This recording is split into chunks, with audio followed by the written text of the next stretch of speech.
If you got a DD15 and you need to replace the tensioner, this is how you do it. This is the newer one. It doesn't look the same as the old one, but don't worry, it does fit. Part number A472-200-1370. This part is optional, but I do it. I always take this off. These are 1/2 inch. I tend to poke myself in the eye, smack my head into them all the time. So I just remove this. You don't have to do that, but it's easier for me. You want to release the tension here.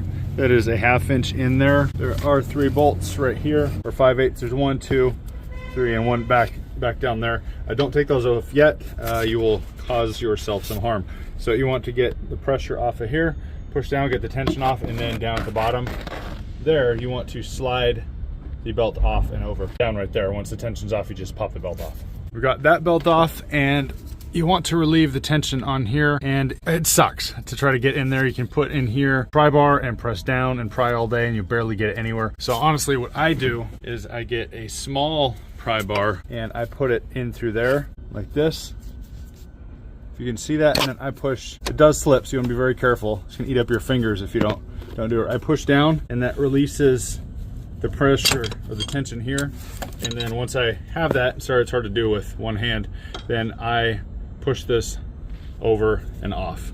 And once you've got that slid off, you can go ahead and slide the belts off and over the fan if you were going to replace them. If not, just leave them where they are. Just kind of push them off down there. And this one, you just kind of tuck back if you're not going to replace it. They only gave me this for some reason. They didn't give me this one, so I'm just going to replace that one. I'll pop that off. What you do now is take off those 3 bolts, 5/8. You can see 2 right there.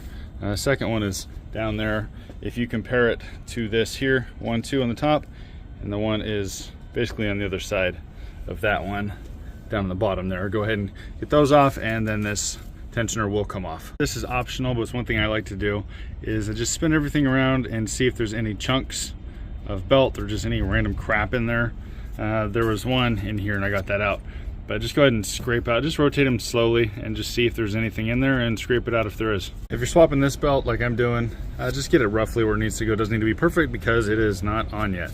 One thing to note is the different lengths of the bolts. The old one, these are quite a bit longer, and the new one, they're shorter, and that's to account for the width on this. The old one is a lot wider, and this one is a little more shallow. So you want to go ahead and use the ones that come in the kit, and these are T50s. They're not 5/8 like that. So make sure to use the ones that come with the kit. And as you can tell, that's just about the same on the opposite side, on the inside of it. So that's what you want. You don't want to use the old ones on the new one. It'll just be flopping all over the place. One thing I forgot to show before I started filming is they come in the kit with 2 of these. One is a smaller one there. This is actually pretty smart. So basically you get your 1/2 inch there and you push down, and then this slides in and that holds it so you can get the belt on that part of the tensioner. And then once you have the belt on, you put a little bit more pressure here and then just pull that out. So the shorter one goes in there, so I already got it in there, and the much longer one is for this part. Once you've got that smaller back belt on, make sure to go around and just make sure it's seated properly everywhere, because if it's not, that's gonna cause a mess of problems. You're gonna be doing this all over again just for the belt. Don't try to pull this part straight out with your hand. You will probably hurt yourself. You wanna put a little bit of tension on this and then slide that out, and then release the tension and just pop this out. Got a near identical situation on this side. What you do is you push down, relieve the tension. This longer one goes into the hole right here. Get it to focus. There you go. And it goes through and into that hole right there. But you've got to put enough tension on it to get that to slide in, and then you can go ahead and get the belt on after that. That is seated all the way in. You want to make sure to have it all the way in. You don't want it to be a little bit loose and pop out and break one of your fingers. That would not be a happy day for anybody.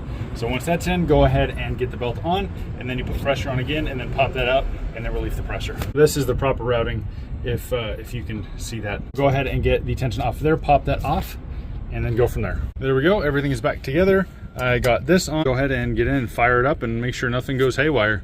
And if it works, then you are good to go. Also, be sure to save these in case you need to replace a belt in the future. You don't want to toss these and have to need them later.